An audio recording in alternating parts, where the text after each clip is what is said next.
Bonjour. Est-ce que vous pouvez vous présenter? Je m'appelle James Songa. Je travaille au bureau conjoint des Nations Unies aux droits de l'homme à l'unité protection à Goma. Après 2 jours de travail, qu'est-ce qui s'est passé dans cette salle de la fourchette?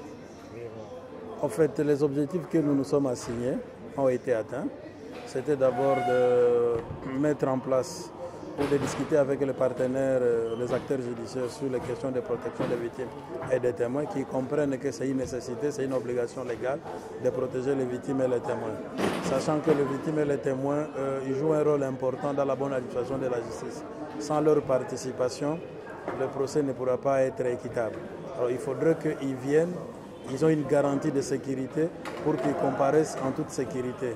Et ça favorise, ça permet aussi de lutter contre l'impunité. Et vous avez beaucoup insisté sur les témoins. Dans le premier exposé, dans l'activité qui a précédé celui-ci, vous avez parlé des témoins. Quelle est l'importance des témoins dans ce type de procès? Comme je viens de dire, les témoins jouent un rôle important. Sans leur participation, il n'y a pas de... Dans les procès ordinaires, le commun du mortel ne connaît pas beaucoup de temps. Non, c'est ce que je suis en train de dire. Vous savez, dans la situation, par exemple, des crimes de masse ou des crimes de violence sexuelle, les faits se commettent à des endroits insécures, à des endroits où la justice ne peut pas y accéder. La justice accède à ces endroits après un laps de temps. Pendant qu'un certain nombre d'éléments de preuve seraient déjà effacés, il faut recourir à cette source qui est aujourd'hui fiable, qui est le témoignage. Ce sont les gens qui ont vécu, qui ont entendu, qui ont des informations sur ce qui s'est passé. Parce que sans leur participation, tu vois, les preuves ne seront déjà effacées. Alors c'est pourquoi il faut protéger ces gens-là. La crainte, c'est que les témoins, on ne considère pas leur rôle dans l'administration de la justice. C'est pourquoi nous devons susciter les acteurs à pouvoir comprendre que les témoins jouent un rôle important. Sans leur participation, le procès ne pourra pas être impossible.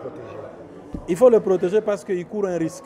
Tu vois, par exemple, toi, tu viens témoigner contre un général, contre un gouverneur. Il faut que tu sois protégé pour que tu sois là. Je sais que bon, je vais défendre, je n'aurai pas d'inquiétude. Parce que le bourreau ne veut pas être dénoncé.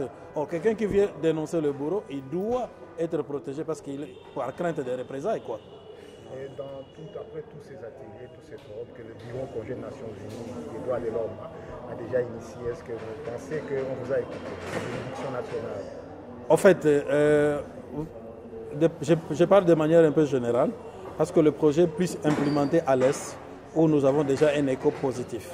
C'est qu'il y a de bonnes pratiques. Les acteurs judiciaires, malgré qu'il y a une carence de la loi spécifique protégeant les victimes et les témoins, mais il y a de bonnes pratiques dont les acteurs judiciaires en appliquent, qu'il s'agisse avant, pendant et après le procès. Pendant les enquêtes, sans recourir aux mécanismes internationaux, les acteurs judiciaires commencent déjà à intégrer cela. C'est déjà une avancée, c'est une appropriation des acteurs judiciaires.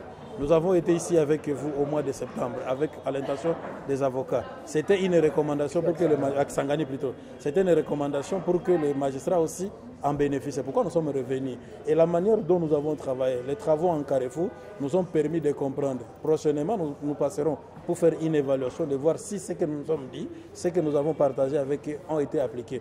Mais dans les travaux en Carrefour, nous avons senti le besoin, nous avons senti qu'ils se sont déjà appropriés. C'est déjà une avancée. Parce qu'eux-mêmes ont soulevé le mécanisme, les mesures qu'ils peuvent déjà prendre. C'est déjà une bonne avancée. Nous allons maintenant voir dans la pratique comment ça doit être fait. Et vous savez, nous, on a organisé cela en partenariat avec le ministère de la Défense pour le commandement militaire, dans le cadre de la mise en œuvre du plan d'action.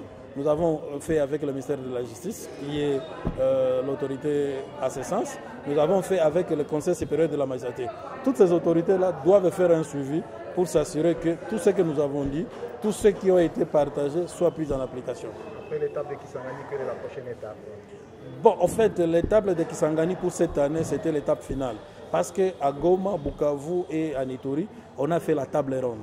Dans le cadre de la table ronde, il y a un guide qui est en élaboration, un guide pratique.